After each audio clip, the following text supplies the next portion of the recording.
Good afternoon. I want you to continue to enjoy this wonderful meal. So a little clinking, no problem. We're going to get started though. We've got some important business ahead of us. So thank you all for being here today. It is my pleasure as a chancellor to welcome you to this year's Undergraduate Civics Symposium. This is the second year that the Institute of American Civics has hosted this symposium. I remember the one last year very clearly. I'm so encouraged by the growth of this tradition.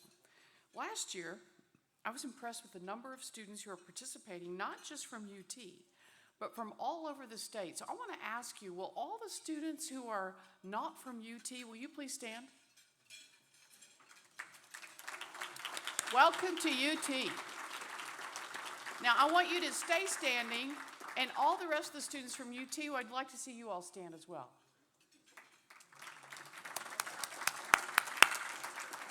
Okay, you can be seated. Thank you. You guys are our future, and we're so excited about this. As I look around, it's just so inspiring to see the next generation of leaders. Your commitment to civic engagement is going to help bring people together, and boy, do we need that right now in our society. It's going to strengthen our communities, make everything better. And I'm so grateful that opportunities like this exist to nurture all of those things, the passion that our students have, and the goodness that's inside of every one of them. The Institute of American Civics was established, this is really important, it was established by strong bipartisan backing from the Tennessee General Assembly. And I saw Senator Becky Massey right there. Thank you very much. If there are others here, I didn't see you. Thank you too. It's such an important cornerstone for our campus. So it's embedded within the Howard Baker School for Public Policy and Public Affairs, and it's a reminder of what we can achieve when we prioritize public engagement and constructive civil discourse.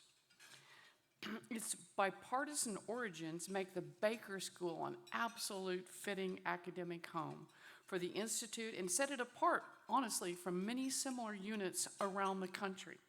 Howard Baker's legacy is one of democratic, with a small d, democratic leadership and public service, two principles the Institute is dedicated to upholding. In just 4 years, it's hard to imagine, Josh, that it's gone by so fast. 4 years, the Institute has taught hundreds of students through 23 courses with staggering enrollment growth year after year. This is something I'm really proud of. A recent campus climate survey conducted by Gallup showed that 91% of UT students feel comfortable expressing their opinions freely on campus. And I'm going to add something that wasn't in here. Of that 9% that don't feel comfortable, just for your information, that's about half and half self-reported lean left versus lean right. We scored 91%, and the national average is 73%. So I'm really proud of the work that we're doing here. It's having an impact. And the impact is, and the need for it extends beyond just our campus. We are facing a decline in civic knowledge and engagement. In 2024, this institute did a survey that found that nearly half of Tennesseans had no idea that the state has its own constitution. Evidence we need more of this work. The Institute also leads a lot of community-focused programs like the Tennessee Civics Academy, which expanded statewide this year and provides high-quality training for teachers and educators in K through 12 all across the state. So every day, the Institute is growing its reach, furthering its mission to foster shared understanding and a healthier civics future. I hope today's event offers a moment to reflect on that mission and an opportunity to practice leading with respect and curiosity. So thank you again for joining us. And now it's my pleasure to welcome to the stage my boss, the UT System President, Randy Boyd.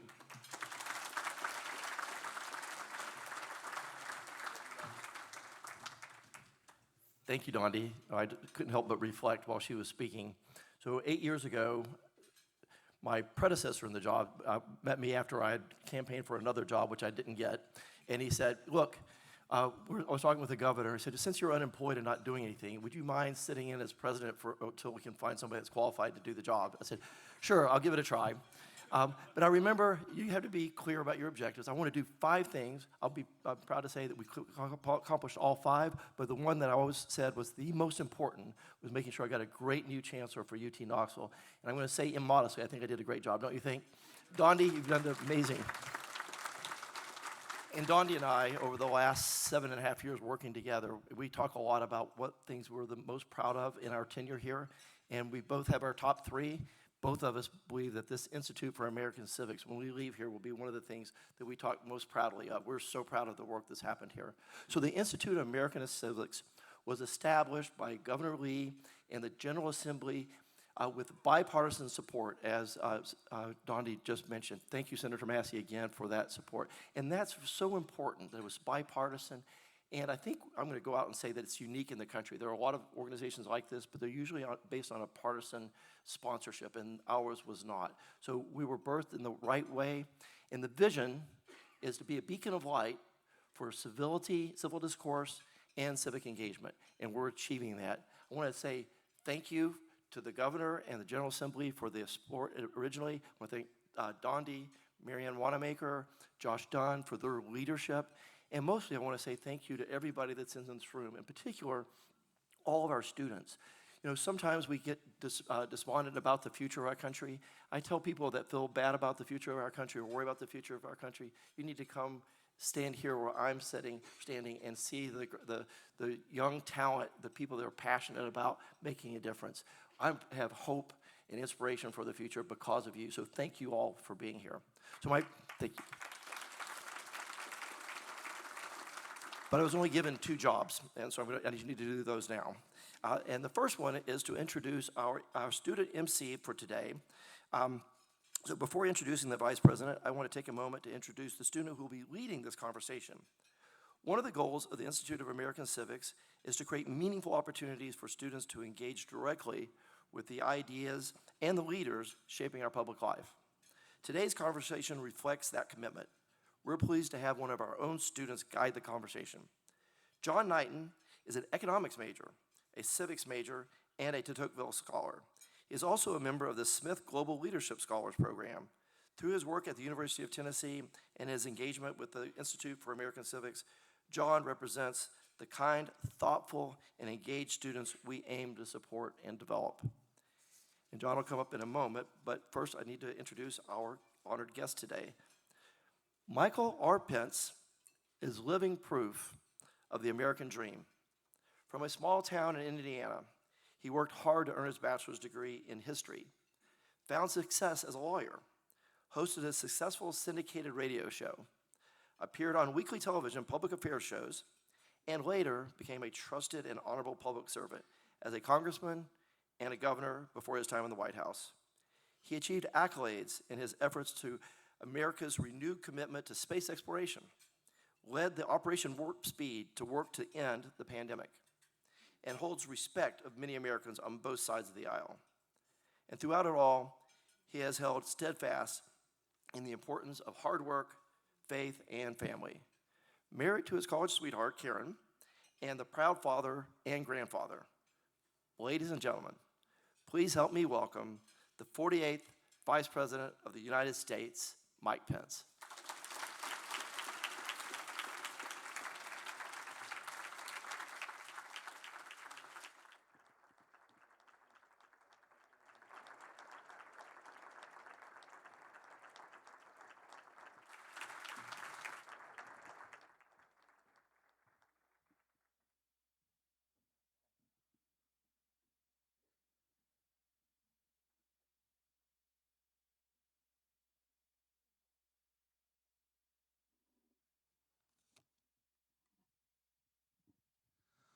Well, thank you so much for being here. I know we've been very excited to host you. I think it's been a bit of a buzz around the Baker School in the past couple weeks, so it's pretty awesome that this day's finally come. So just to kick us off, when the state of Tennessee established the Institute of American Civics 4 years ago, it was with a clear purpose: to improve civic knowledge, promote civil dialogue, and support intellectual pluralism.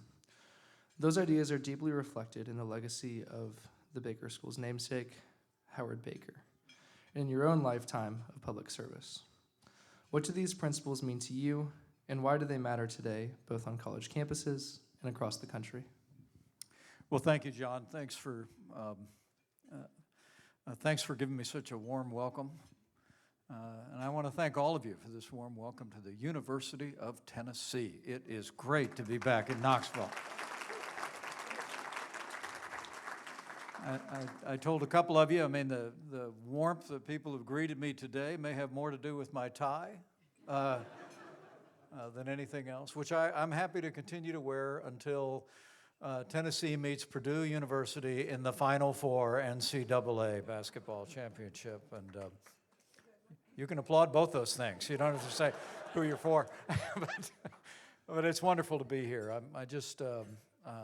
I'm honored to be a part of the Institute for American Civics. I want to congratulate the team here, Josh, my friend of many years, A.B. Culverhouse. Thank you for your great leadership. But I must tell you that the vision that the Chancellor Plowman articulated so well about this institute and President Boyd just described is being talked about literally all over the country.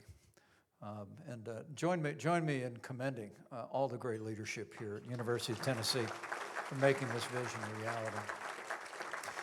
And lastly, I want to say it's humbling for me to be opportunity to speak at the Howard Baker School of Public Policy.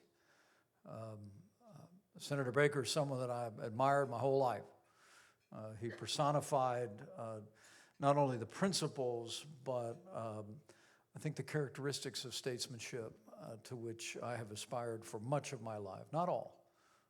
I learned lessons along the way in my life about the importance of civility and carrying myself. So I'm honored to be associated with the Howard Baker School. And if I also may say, I don't want to embarrass him, but there's another senator from Tennessee who I think embodied throughout his career, his time as a governor, his time as a cabinet member, his time as a distinguished member of Senate, where we actually served on Capitol Hill together.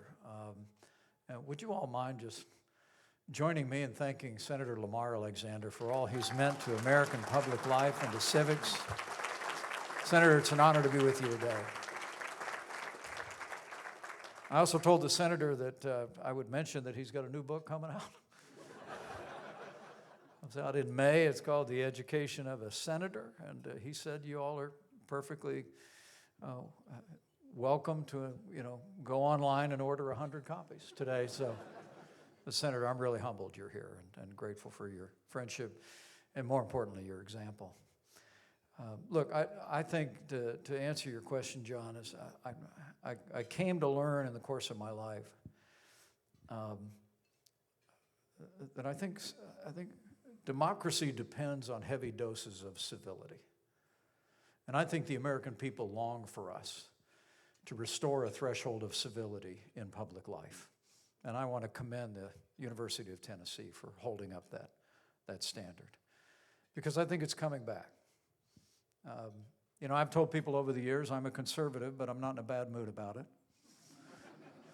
I served in the House of Representatives, and some of my very good friends were people that were as liberal as I am conservative. But what I learned along the way is the importance of treating others the way you want to be treated, showing respect to one another. No one, in the course of my 20 years in public service, no one ever begrudged me or my former colleague, Congressman Jimmy Duncan, who's here. So good to see you.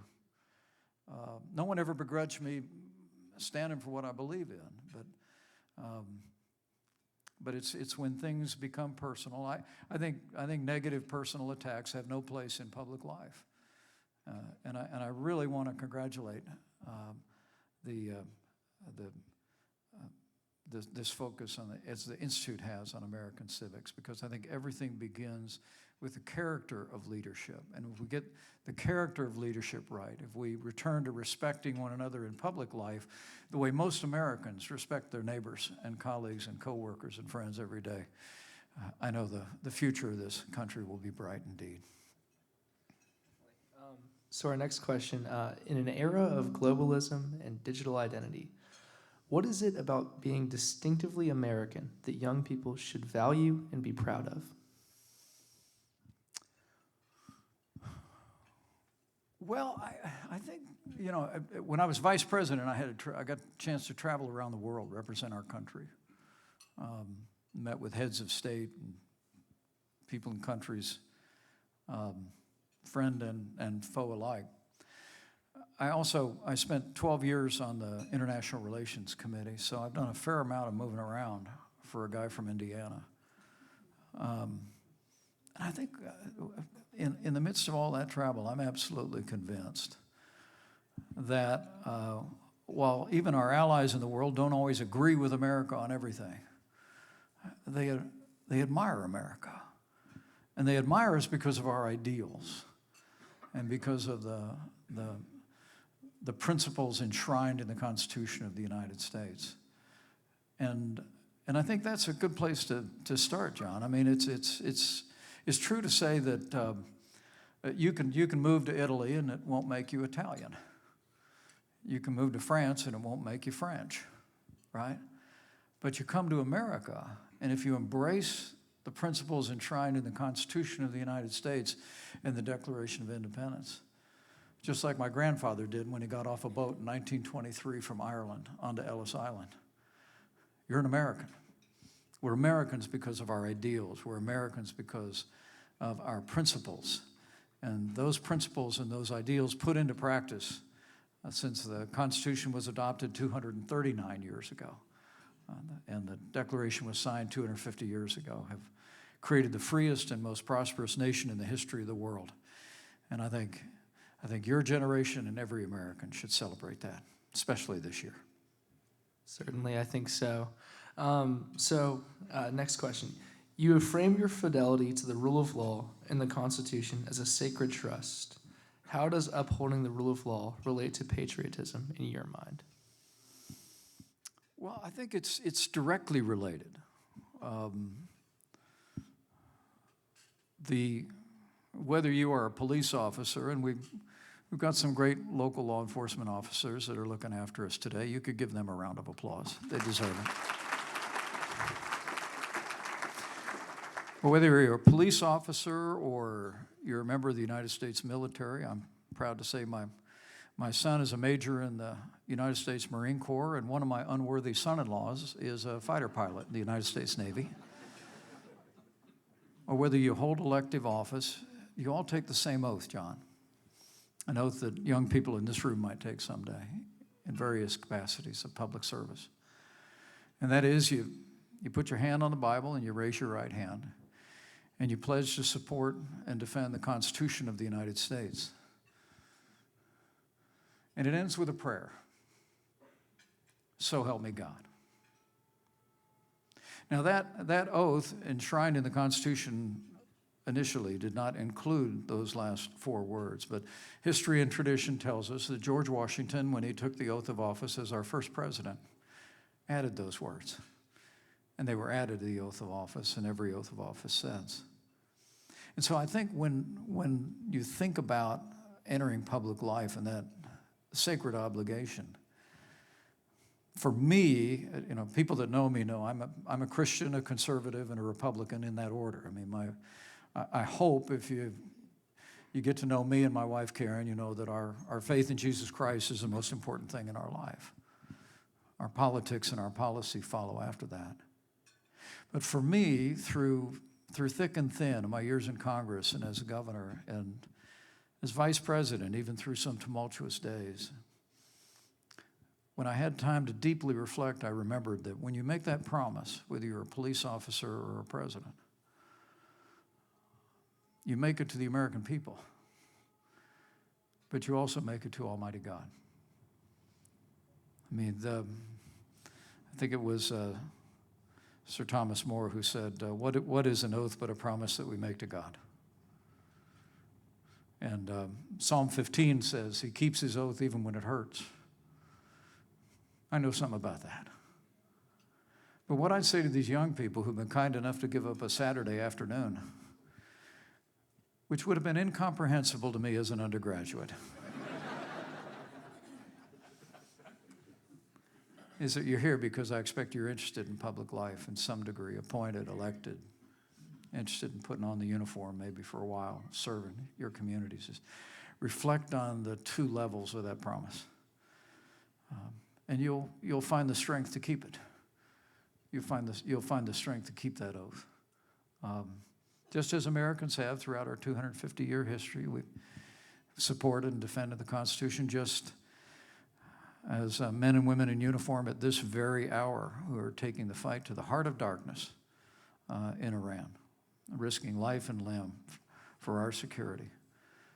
They're acting out that oath, they're living out that oath. But if you remember, it's a promise you make to the American people and to someone else, you'll find the strength to keep it. I promise. So help you God. So going a bit off of that point on the rule of law and the Constitution, there's also a storied tradition in America of civil disobedience to unjust laws, including intentional breaking of the law.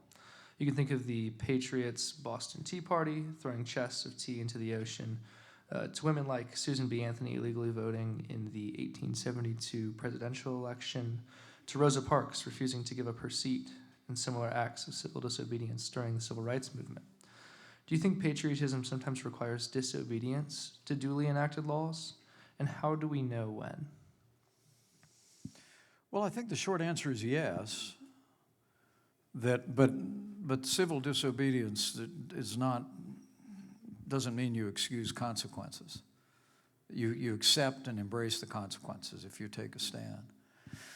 I will say from my own perspective, when that's an expression of patriotism is when you're standing for the ideals of the American founding, even if it's not consistent with the law of the day.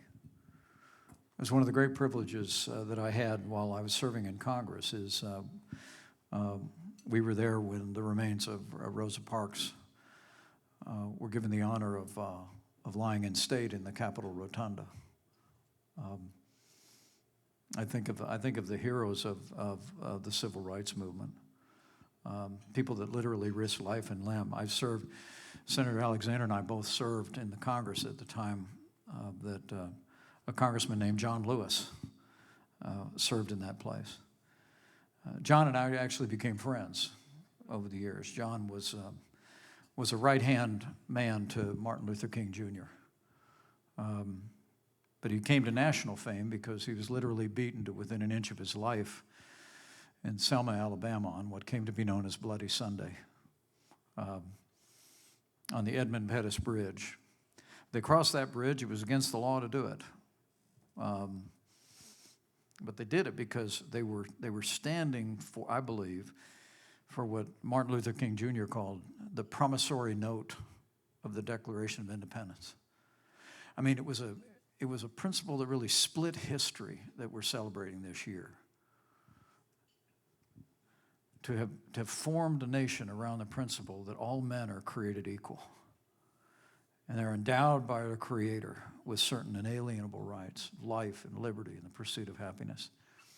And they marched across that bridge in an act of civil disobedience. He paid a personal price for it, but one of the great honors of my life was when I was a conference chairman of the House Republicans in roughly 2010, he asked me to co-lead the annual pilgrimage to Selma, Alabama. And I told him, I'll come with you, John, but one condition. I said, I want my wife, Karen, and I want our 3 kids to come with us. And we walked across that Edmund Pettus Bridge with John Lewis. And he reflected on that time. There was an old pastor who was there who also bore the brunt of the violence that day. Pastor Reese. I wrote about him in my book. It's entitled So Help Me God. It's available on Amazon.com and where all good books are sold. But I turned to him, and I'll never forget, I said, because the Edmund Pettus Bridge, if you don't know any of this history, it's worth reading. Edmund Pettus Bridge is a very steep bridge. You can't see the other side from the first side. And as we were marching up the bridge, I looked at this old pastor and I said, well, when you reach the crest and you saw all the flashing lights and the horseback police officers holding clubs and sticks and guns, I said, did you think about turning around? And he looked at me and he said, no, Mike, he said, we'd met at the Baptist church in Selma that morning. We prayed all the way through it. We were going on regardless. And when I thanked him later, when we left the bridge, I thanked him for what he had done for America to help us through their civil disobedience. They helped us become a more perfect union, to live more up to the ideals of our founding. He looked at me and put his hand on my shoulder the way old men do sometimes to young men. And I told him, thank you for what you did here. And he said, Mike, God did something here. And that's ultimately my source of confidence about our future, that in the American people and their commitment to our ideals. But I believe God's had his hand on this nation, driving us ever toward those principles of life and liberty. I certainly agree with you. So moving along, I think Gen Z seems to be relatively pessimistic about their prospects for the pursuit of happiness today. A McKinsey study in 2022 found only 41% believed they would own a house one day. And a Harvard poll last year found only 30% of young Americans believe they will be financially better off than their parents. And by a 3-to-1 margin, they believe AI will take away opportunities. What do you have to say to young Americans about all of this? Are you pessimistic or optimistic about their prospects to pursue happiness, and why?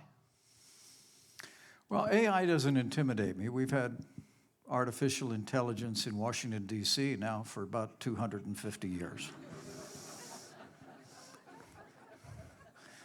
Okay, that was a bad joke, but it's just, I haven't been able to make it work. I'm very optimistic about the future. Is change coming? Yes, but when you think about the transformational change in this country from 250 years ago,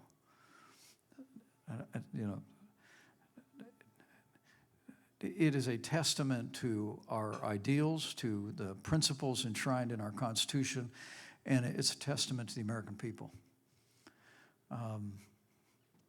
I'd put the backdrop of that, my belief in what our founders called providence. But I mean to tell you, one of the advantages you have, or challenges, and the senator will remember this, having been a governor, is when you're a governor or when you're in any kind of an executive position, you get to see people, oftentimes in the happiest moments, in communities and in your state around the country. But you also, if you do the job right, you see people in some of their most tragic moments. I mean, when the wind blew and beat against the house, when the floodwaters rose and the tornadoes struck in Indiana, when I was governor, I went and walked through the debris and walked with the public safety people. When I was vice president, when the hurricanes came ashore in Texas, the wildfires in California. And so I was there literally within a matter of days. And I always tell people, after the wind blows and the fire burns and the floodwaters rise, I said, if you go to those neighborhoods that have been hit, John, the only thing you can't find is a parking space, because people come from everywhere.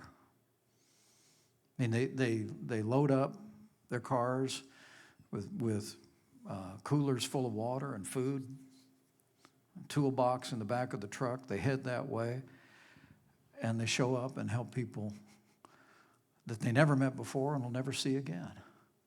I mean, I literally saw it everywhere I went. I know, I'm sure the senator saw it when he was governor during tragic moments. I'll never forget when I was a congressman, we had a terrible flood that struck my hometown. It destroyed 10,000 homes.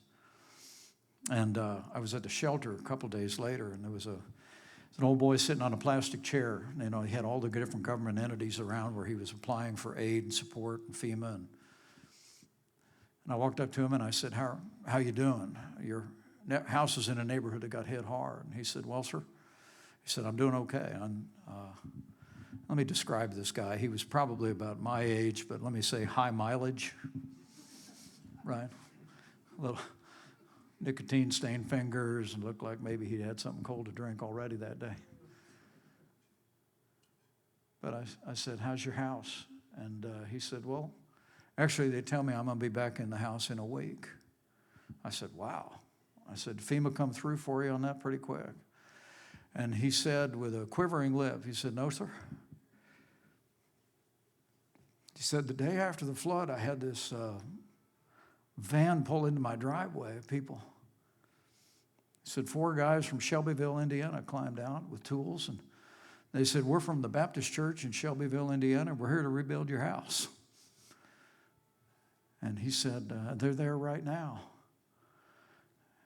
And I said, that's wonderful. And he said, and sir, I told him I'm not even a Baptist.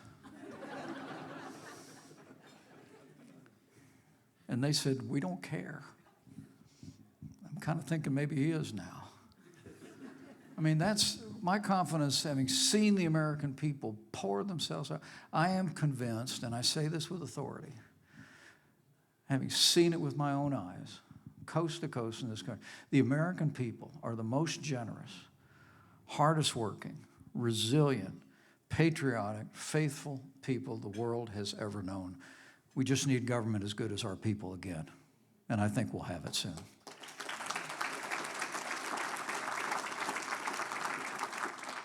Yeah, and I think those community groups are really what make America beautiful. In addition to the big C Constitution, it's the little C Constitution as well. Well said, John. So at 250 years old, we celebrate and renew our commitment to the God-given rights of life, liberty, and the pursuit of happiness. Of course, throughout our history, we have struggled in various ways to live up to these ideals for all Americans.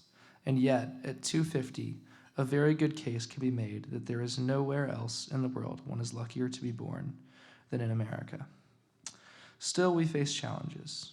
In your view, what is the single greatest challenge, obstacle, or threat to Americans' natural rights to life, liberty, and the pursuit of happiness today? Well, I would say to the rising generation that's gathered here,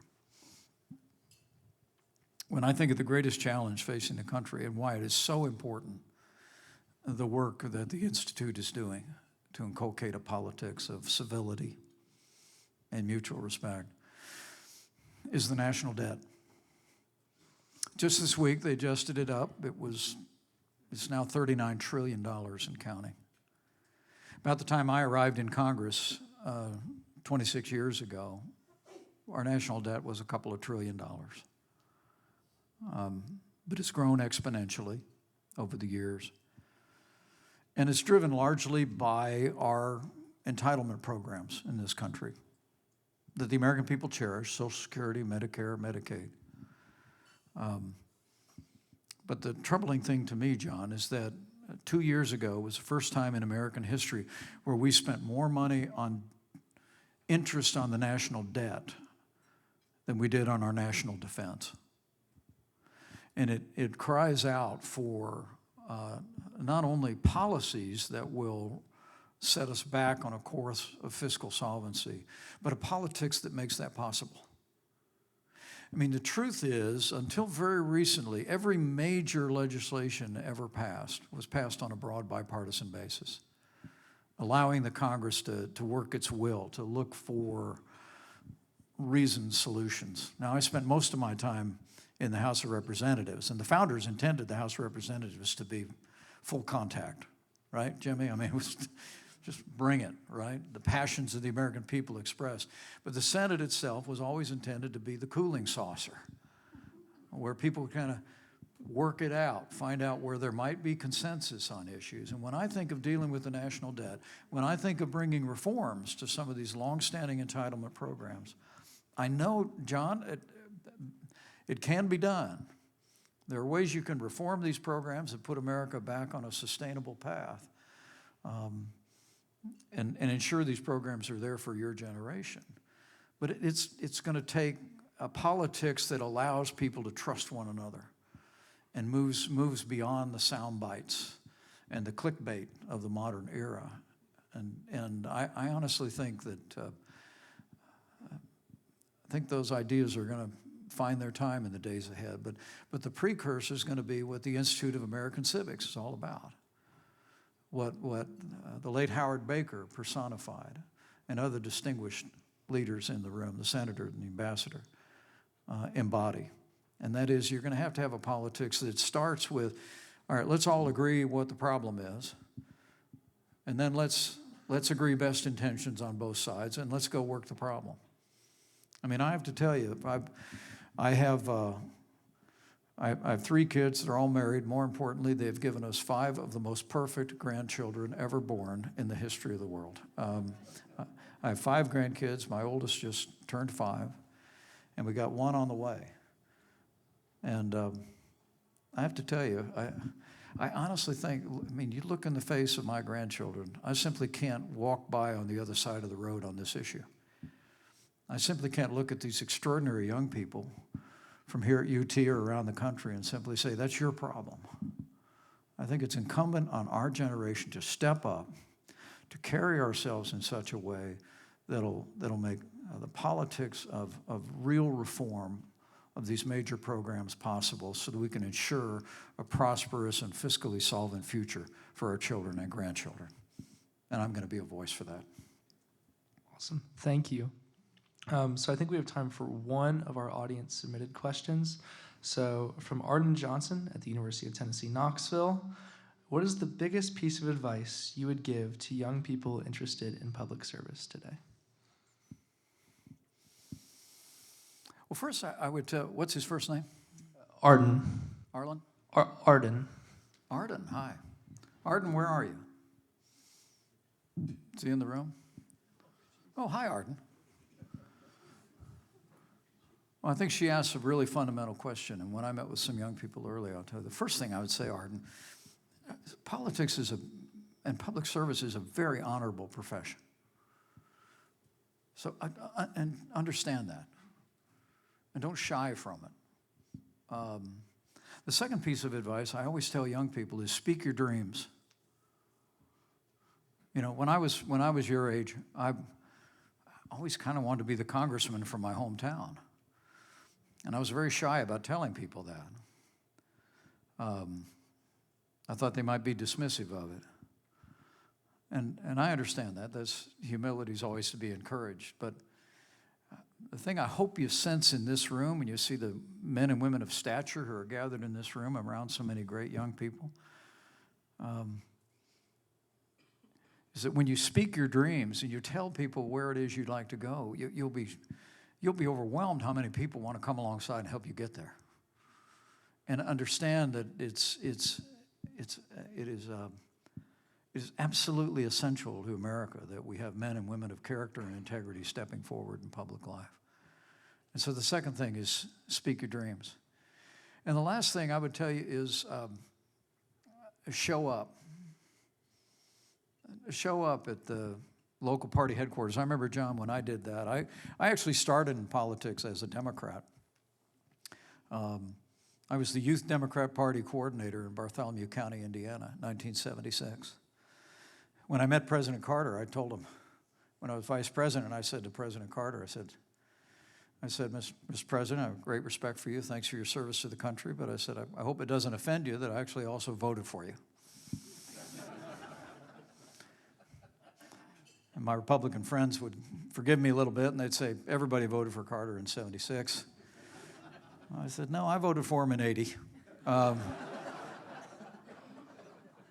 when I heard the voice and the values of Ronald Reagan, that man that the namesake of this school would go alongside and help from the Senate, but also serve as chief of staff in the White House, I joined the Republican Revolution and never looked back. But I'll never forget the day when I moved up to Indianapolis and I went down to Republican headquarters, true story. And I walked into the Republican headquarters, and sitting behind the desk was this very overly large county chairman. Kind of reminded me of Jabba the Hutt. And I walked up to him and I stuck my hand out, John. I said, I'm Mike Pence and I'm here to join the Republican Party. And he looked at me and said, well, it's not really something you join. In Indiana, we don't have voter registration. It's fine. He didn't think it was a very big deal. I actually thought it was. But I wanted to show up, and I was a precinct committeeman, and I started to do the work, rolled my sleeves up, and got involved. You young people will be startled when you show up and you roll your sleeves up for a great candidate for state office, a local candidate, a federal candidate. You will be startled how anxious people are to give you opportunities and open doors and give you opportunities to grow and to learn. And maybe one last piece of advice is I would tell you, spend more time in this time in your life working on what's in here and what's in here. Understand the American experiment. Study the Constitution. Understand why it's created the freest and most prosperous nation in the history of the world. Understand the ideals at the heart of the American experiment. And then work on who you are. If you read that book I mentioned, my autobiography, you'll learn when I came to my personal faith in Jesus Christ when I was a freshman in college. But my first race for public office would come 10 years later, and I made a lot of mistakes. I allowed myself to get caught up in the politics of the moment. I tried to write about it and be candid about it after a few lost campaigns. So I'd say to young people, learn now what you believe. Strengthen the foundations. As the old book says, grow in wisdom and in stature and grace before God and grace before men. Because there's maybe never been a time here at the turn of our 250th year that America was more in need of men and women of principle and character than now. And so work on what's in here. Show up. Speak your dreams. And Arden, I'll see you at the top.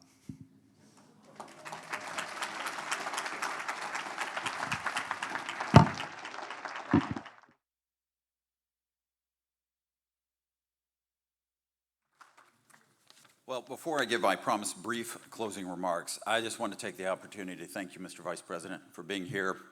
What an example you are for the students in this room.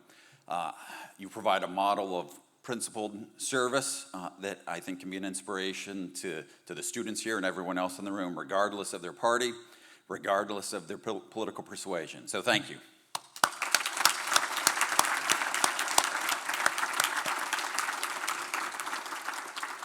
So as we come to the end of today's symposium, I want to leave you with a final thought. Throughout the day, we've been returning to a set of enduring ideas. Free government is not inevitable. It depends on the character of its citizens. It must be sustained generation after generation by people willing to take its principles seriously. Those ideas are not settled. They are tested in moments like our own. What we've strived to do today is engage in that test in a small but meaningful way by asking challenging questions, listening across differences, treating one another not as adversaries, but as fellow citizens. That kind of engagement is not always easy. It requires patience, it requires humility, and it requires a willingness to reflect not just on what we believe, but why we believe it. But this is also what makes self-government possible.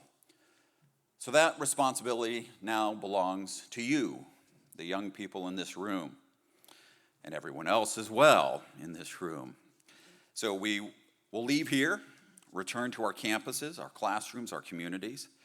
The challenge is not to simply remember what was said today, but carry forward the habits of mind that make conversations like the ones we had today possible. So before we conclude, I do want to offer a simple word of thanks. Events like today do not, I promise, happen on their own. They reflect a shared commitment by faculty, staff, and university leadership. So many in this room have done so much to make this possible. So thank you for making, yes.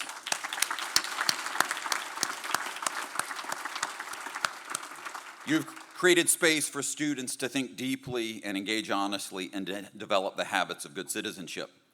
Most importantly, they depend on you and your willingness to show up and to participate and to take these questions seriously.